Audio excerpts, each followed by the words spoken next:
учууда азыр биздин жаныбызда.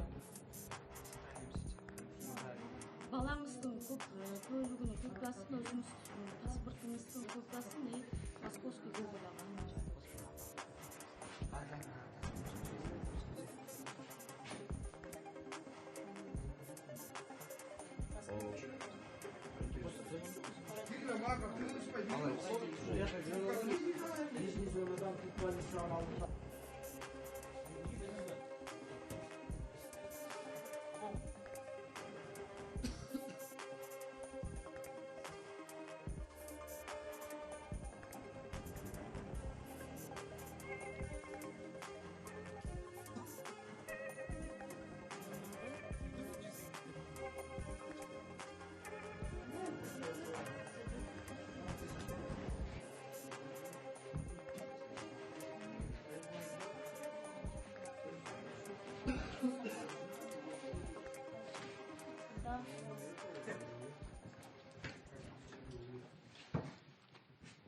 Бүгүнкү биздин рейд учурунда Бишкек шаарынын Свердловский районунда жана акимият менен биргеликте жашөспүрүмдөр арасында көзөмөлсүз көчөдө жүргөн жашөспүрүмдөргө рейд болуп жатат.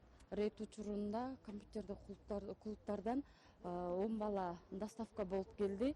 Алардын үчөөү жубапка алып кетишти. Калганын ата энелерине тапшырдык.